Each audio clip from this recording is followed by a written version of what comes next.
Okay. I don't have a gavel, but I'm going to call the meeting to order. Thank you, everyone, for being here.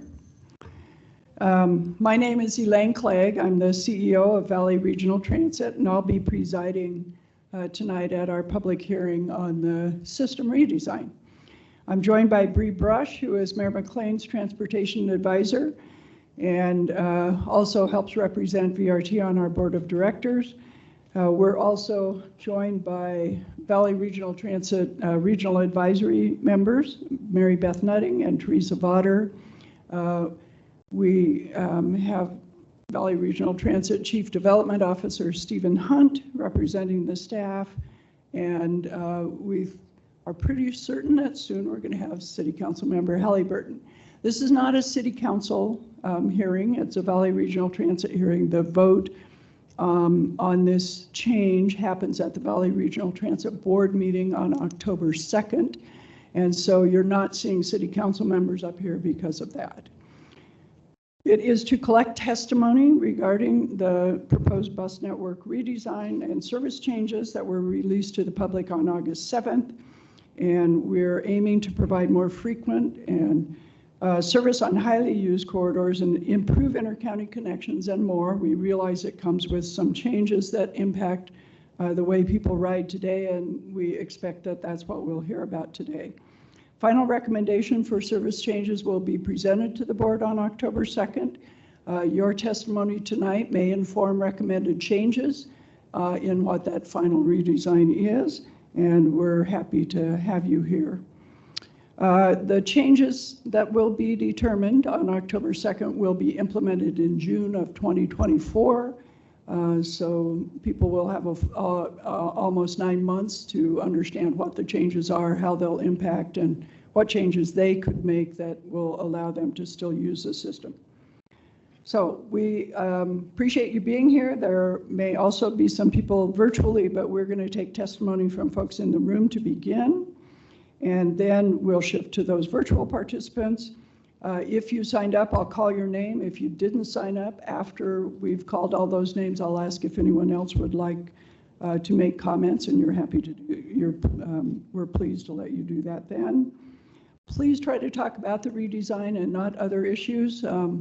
That's why staff is here. If you want to talk about other issues, we're happy to do that, but not as part of the hearing. If you could keep it to the redesign, it'd be really helpful.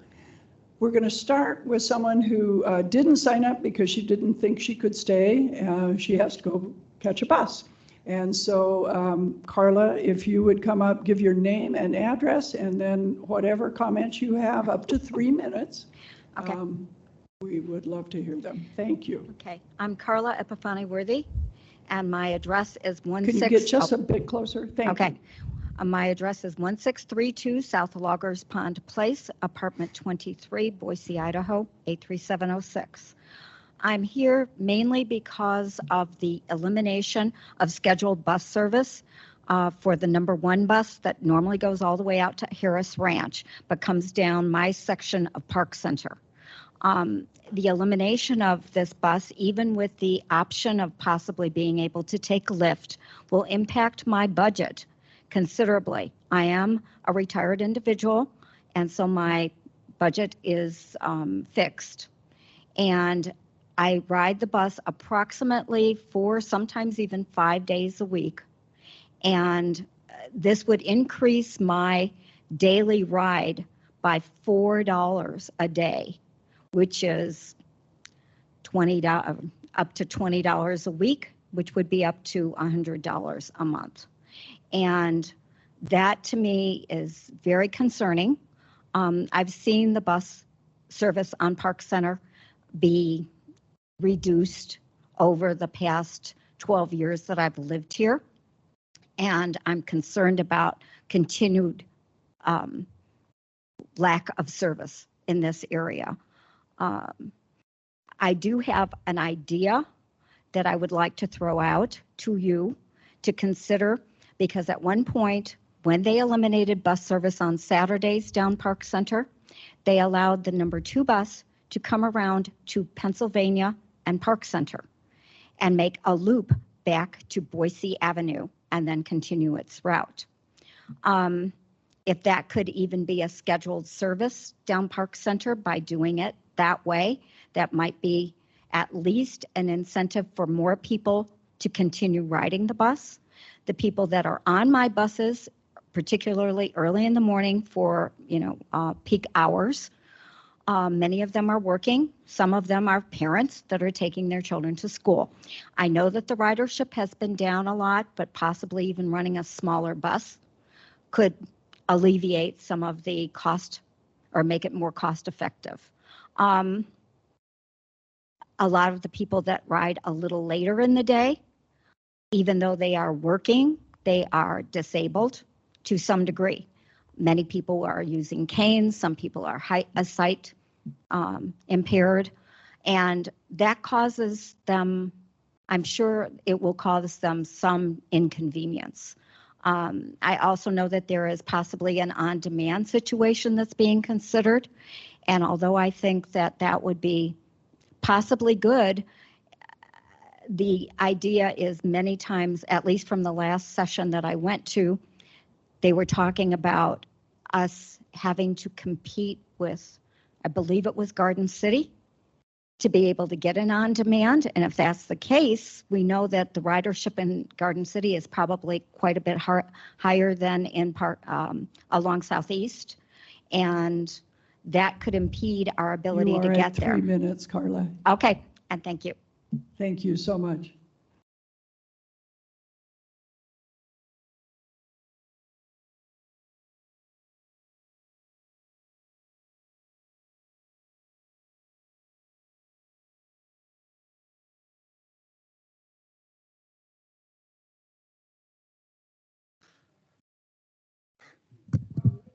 Thank you.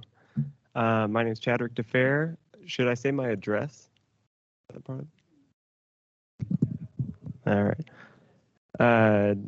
Name's Chadwick DeFair. I live at 1208 North 7th Street, apartment 8, Boise, Idaho. And I just wanted to say that I think that it's a good idea to consolidate to main spur lines with a higher frequency. To say every 15 to 30 minutes would be a lot easier to sell people on. And for the most part, people are coming in and out of major hubs. So I think if the focus on a few lines with frequency is a good idea. Also, if something that's missing, I think, is there's about 40,000 hospitality workers in the Boise, Nampa area, the bulk of which work at night. And there has never really been a way for any of them to get home on public transit. So even having just one bus late at night that went maybe 11 or 12 p.m., I'm sure that costs money and there's a lot of planning that goes into that, but just to have on record say these are people on the lower end of the income spectrum that could probably use a ride. Yeah, and that'll be it for me. Thank you.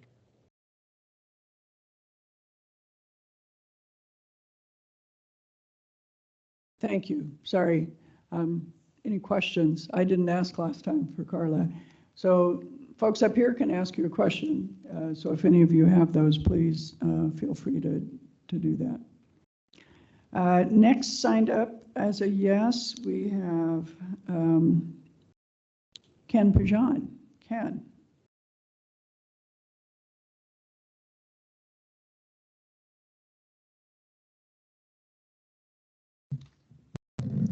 My name is Ken Pajan. I reside at 1829 Canal Street here in Boise. With a lot of the improvements and changes I can agree with, but based on my prior transit management experience, I'm finding this to be way too complex. So one of a number of things I'm going to ask you to consider tonight is to provide a map to both the public and the VRT board, which shows the proposed new Boise fixed route structure with a quarter-mile buffer on each side of the new proposed routes, and also shows the fixed routes, which are proposed to be eliminated on the same map. Next, to provide both the public and the VRT board a cost analysis of this proposal. This proposal, going on to another area. This proposal, as far as I can tell, is not in the current approved Transportation Improvement Plan or Transportation Development Plan. So please explain to both the public and the board, VRT board, how this proposal will be integrated into both those items. Also, from what I can see of the proposal, and as far as I can tell, it's not consistent with the Valley Connect 2.0 plan. So please explain to both the public and the VRT board why this is. The plan appears to be based on people using smartphones to access the service. A number of people choose not to use a smartphone. I do have a smartphone. How will non-smartphone users access Lyft services? How will people with disabilities and wheelchairs and that access Lyft services? And how will they make the arrangements for that if they don't have a smartphone? How much will VRT pay for each Lyft ride? And how much will VRT also pay for each Lyft ride for a disabled person? Service standards. According to VRT staff, the board has no approved, or VRT has no board approved service standards. Since the board, VRT does not have any board certified approved service standards, which is a common transit industry practice, how was the determination made on which routes were to be cut? What criteria were used to determine which routes to cut? And did the VRT board approve the criteria, not necessarily of the routes being cut, but the criteria used to cut those routes? For example, I was told that one of the routes has 8 people and is going to be 8 passengers per hour, and it's scheduled for elimination, but the average, according to your own statistics, is 10. So why is that route being eliminated? That concludes my comments. I'm prepared to stand for any questions. Thank you. Any questions for Ken?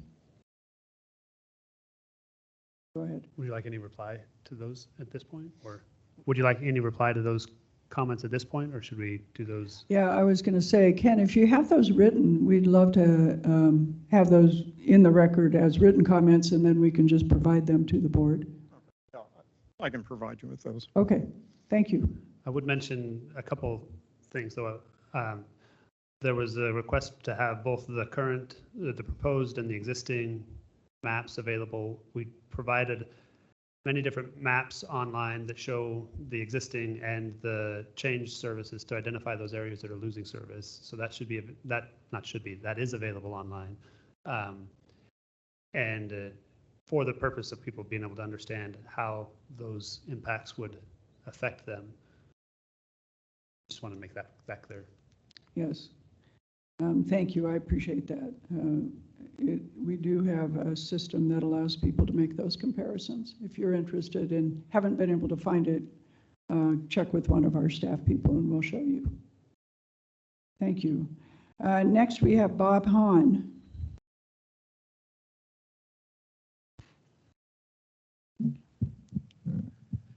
My name is Bob Hahn. I live at 2800 North Camden Place, Boise, Idaho.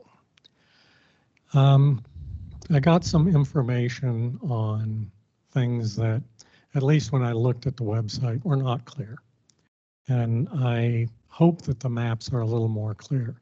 Maps were there, but trying to figure out the colors and what was what at the time that I was out there was very difficult. I haven't been out for a while, so they may be cleaned up, but it was very difficult to tell what was actually going to be covered under the new system where I am. For me and for another individual that couldn't make it tonight, timing is going to be the big thing.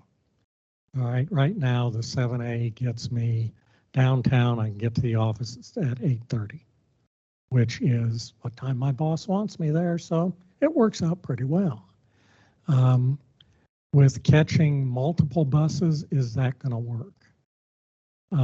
And with the individual that I ride with in the evenings, it looks like he's probably going to drive and I may end up driving in instead of riding the bus, which for what it's worth, I've done for better part of 17 years. It was the old 7 and then the 7A. So I'll go look at it and see. I think the comment period is open till the end of the month. Is that right? Till Written September comment, 15th. September 15th, okay. Sorry. So I'll go out and I'll look at the new updated information and make a written comment in there as I see fit. But personally, I'd like to see the 7A remain as the 7A. Thank you. Any questions? Now, written comments will be continued to be taken until September 15th. And from all of these comments, we'll either make a recommendation to the board to go forward with final proposal as is, or make a recommendation to make changes based on the comments. Okay, thank you. Thank you. All right. Melody, do we have anyone online? Not yet. Not yet, okay. So we have gone through everyone that indicated that they wanted to testify. Is there anyone in the room who'd like to testify who either didn't sign up or didn't indicate they wanted to? We have two of you, either one. Go ahead. Women first. All right. Hi, my name is Nina Schaefer. I live in the Bora neighborhood. I just wanted to first say thank you guys for all the work you've done around this. I know it can be really difficult to build out a thing like this with the resources that you have, and so I do think you guys have done a really good job with it. Living in the Bora neighborhood, we are gonna lose the 6 in terms of like how it serves us to the downtown area, and I do think there's a lot of concerns from our neighbors in our neighborhood around there. Whether or not that one comes back, we do think that Franklin route or a Franklin route could be something to explore because it would help with losing the Roosevelt as well, and I think would really connect a lot of the bench area, especially knowing that the Lyft program is expanding. I think combining those two with the Franklin route could really help open up the opportunity for a lot of bus riders on the bench, because while I am a recreational bus rider right now, but my partner does take the 6 pretty often, and it's really busy in the morning. Most everyone's always going to downtown, and so there's going to be a big impact there. So I think whether it's within this plan or in the next year or two, if we could explore a Franklin route, I think that would make a really great impact on the bench. Thank you. Thank you. Nina, I actually do have a question. Describe for us, when you say combine the 4 and the 6, you mean between Fairview and Overland? Because the 4 also travels south of Overland. Yeah, right? yeah. I think, I guess maybe not combined, but I see an opportunity with Franklin if it runs, say, from the mall downtown, it'll hit the Rose Hill neighborhood as well. And so I think that it would help just kind of mitigate the loss there in terms of like what the Roosevelt serves to the neighborhood, and then just expanding past that. Okay, great. Thank you. That helps. Go ahead. My name is Ian Bott, and I live at 2260 Harrison Boulevard, 208, at the Harrison Hill Apartments. And I wanted to say 2 things. First of all, I feel like there should be a route that goes over to the Park Center area in some form, because there's a lot of college students that use it, and there are such often times when people besides me have to get in the Park Center area accessibly without taking the BSU shuttle and walking quite a ways, which I can do, but not everybody can. And then second of all, I wanted to say that I feel like there are a lot of people in my complex and nearby who, at least several, that take the Hill Road route on a regular basis, and some of them can take the State Street to get down to their next thing, but some of them can't go that far. So I feel like there needs to be some kind of consistent route that goes near the Hill Road, Harrison area in some form, just to help the people who are in my complex who use the bus, who are not necessarily that mobile, because access bus is pretty expensive and there's a real limited availability for that as well. and people need to get to where they need to go. The last thing I want to say is there needs to be a better system for the temporary stops. Right now, most of the temporary stops are about a mile, 3/4 of a mile to a mile and a half away from where the next thing is, and there needs to be a better system for that because there's a lot of people who use the bus who are in walkers or on wheelchairs. And if you're in a walker or if you're on a wheelchair, it's hard to push that 3/4 of a mile to a mile and a half. So I feel like that needs to be explored, and there needs to be at least one temporary stop that's closer to where the stop is, regardless of what routes are expanded and what routes are eliminated. That's pretty much my points for tonight. I do enjoy the bus. I've ridden it 20 years, and I hope to continue to be a bus rider for as long as I'm alive, whether that's in Boise or somewhere else. So thank you for your time, and I hope you all have a wonderful rest of your evening. Thank you. If I wonder, oh, go ahead, Mary Beth. Hi, Ian. I ride the number 10 also. So I'm really I've been following it, and I've been concerned also like you have been. And I don't know if you noticed, but based on all the feedback that VRT had received about saving the number 10, they are going to be having peak service. So they're going to run a couple of the routes in the morning and then also in the evening. I don't know if you were aware of that. I'm not, but I feel like it does need to be more.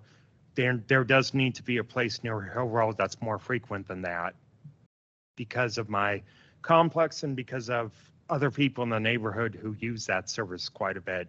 I feel like it needs to be a constant thing more than just twice a day. Thank you. I do have a quick question about the temporary stops. If you have a specific example of a stop that was misplaced or at least seemed to be misplaced, if you could leave that with the staff, tell us the intersections, we can examine that and try to fix. Well, one of the stops that I noticed was the stop that is quite a bit of ways from Marketplace and State and 23rd and and the stop that's over near the homeless shelter on 23rd. Those are the two that I've noticed that are the furthest away that are the most problematic. Okay, thank you. Appreciate that. You're welcome. Have a good rest. Is there any other questions? No. Have a good evening. You too. Thank you so much for being here. Did we have anyone yet online? No one who would signed like up to online. testify? No, we don't. Is there anyone else in the room who'd like to testify? Gosh, this was easier than I thought it might be. Not easier, but shorter. Thank you, though, for everyone who is here, and thank you for your testimony. Really appreciate it. We are, in fact, going to respond to the board with recommendations based on what we've heard tonight. And we had a hearing last week in Nampa. We'll have one next week in Meridian and another one in Caldwell. And then, of course, we're taking all of the comments online and or in writing until September 15th. And stay tuned. We are hoping to have a proposal that will respond to those comments. Thank you. Anyone else? All right. Well, thank you so much for being here.